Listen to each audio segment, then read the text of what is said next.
The Candyman joins us now on Rockin' Manooch with Jimmy B here on ESPN 620. How you doing there, Candyman? What's happening today?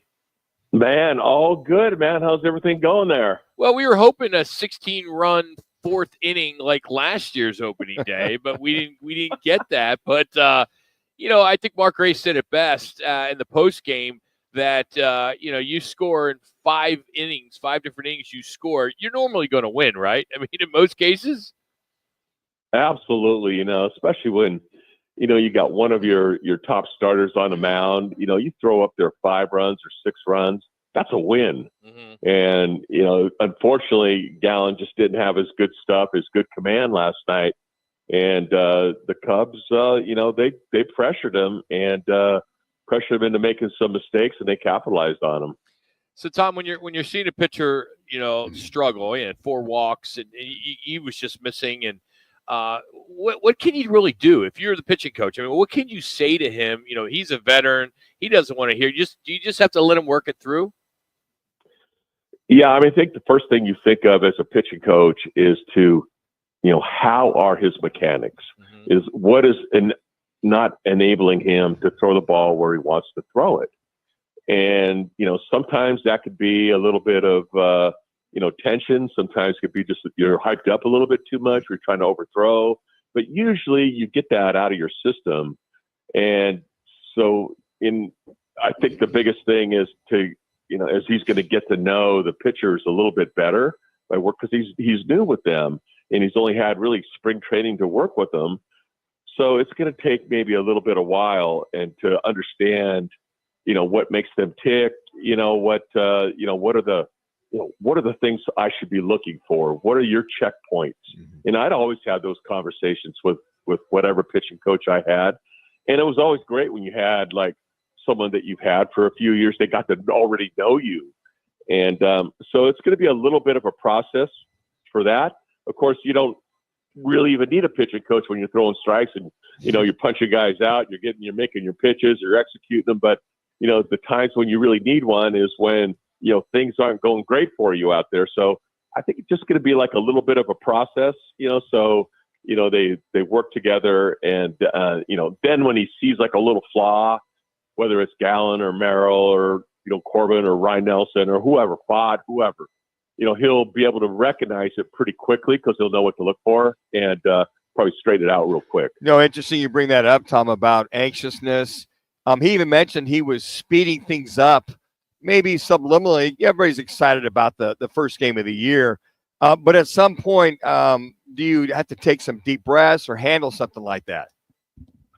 Yeah, nowadays, you have that pitch clock, so you don't really have all that time. Sure. I thought Moreno did a good job going out there one time to kind of break it up, slow it down, and we were actually kind of waiting for the pitching coach to come out. But Moreno, he knows Gallen, and so, that's a big plus for him to go out there. But, the opening day starts that I've had in my career, there's a lot of anxiousness leading up to the start. But it seems though as soon as you kind of got into it, then it all kind of got out of your system pretty quickly. But with Gallen, it was just really, really, one of those games that normally we don't see him, miss his spots the way he was missing them last night. Usually his control is pretty pinpoint when he's on. And last night he just couldn't quite make that adjustment. And, when Ryan Nelson came in, he really struggled. But the term grooving your pitches, you had mentioned earlier, not a lot of movement, that's what you look for, but define grooving your pitches and why was that pretty much why he was struggling while they were lighting him up a little bit? Yeah, so there are 2 different types of pitchers, right? Gallen is more of a mechanic. He needs to be, his fastball command is certainly like a priority for him, like most pitchers, but particularly for guys like Gallen, pitch like that need to kind of live on the edges with the fastball.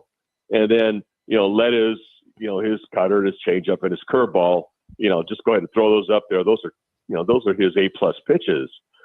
And where Ryan Nelson, he's got a tremendous arm, right? He'll run it up there when he's healthy and in form. He'll hit 98, 99 every once in a while, but 97 is playing fast enough. But when you don't locate that and it's pretty straight, then they're going to get a good look at that. They're going to put good swings on those pitches. They might not square them up, but when they do, that's where you get hurt.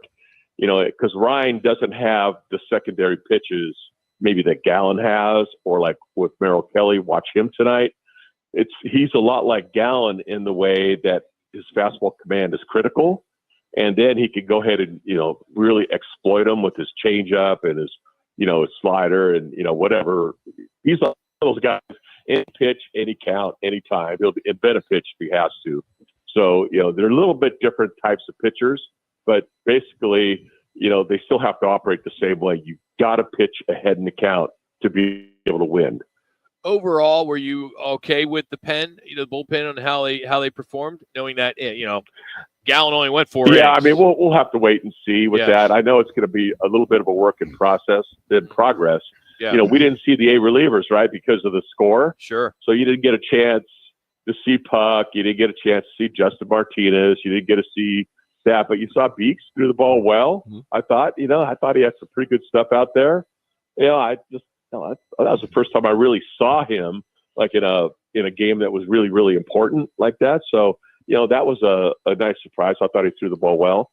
What do we only have? We have 3 minutes. 3 minutes. 2-3 inning last night, I think. Mm-hmm. Yeah. I mean, it was like, yeah. So, even the innings that they happened to put a goose egg up in, it was like guys were on base.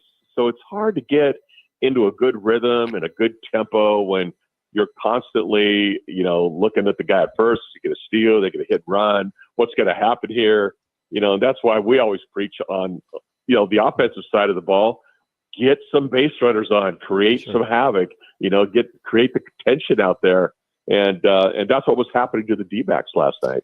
So, Tom, we want to get your interpretation of the whole Corbin Burns scenario, if you will. We've heard 3 or 4. I think we kind of sort of maybe understood what Torey Lovullo was saying. I'm not quite sure what he said, but from what you look at and what you understand, not that it's a bad thing to have him starting against the Yankees on the back end, the back end of the rotation. So still a lot of us fans a little miffed that he would be at least number two in tonight's game.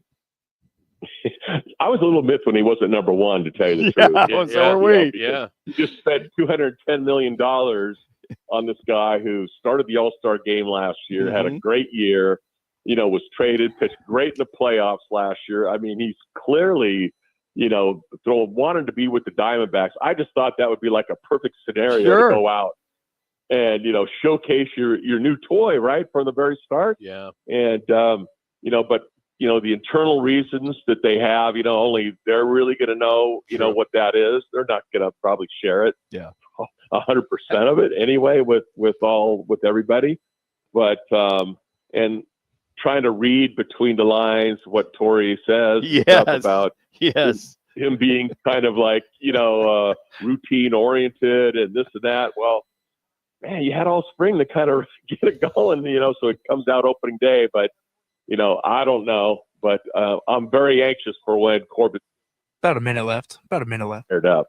Tom, you played a long time. Did you start any opening days? Yeah, I had 4 opening day starts. Wow.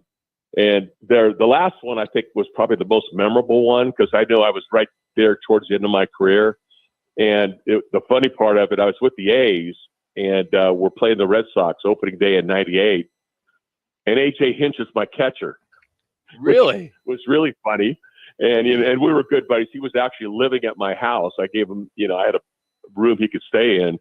And he had to face Pedro on the other end of it. So he had to catch a knuckleball and then try to hit 100 miles an hour with Pedro on the mound. So it was, I laugh at him every time I see him now when we run across each other. How was that night? Well, Tom, we'll be listening tonight. We appreciate you as always, as it's on ESPN 620 tonight. So we'll be tuning in. And as always, man, thanks for a few minutes on game day. All right. Sounds good. Talk to you guys later. Tom Candiotti joining us, the Candyman. Again, you got the Suns on the mothership, 98.7, Arizona Sports at 5.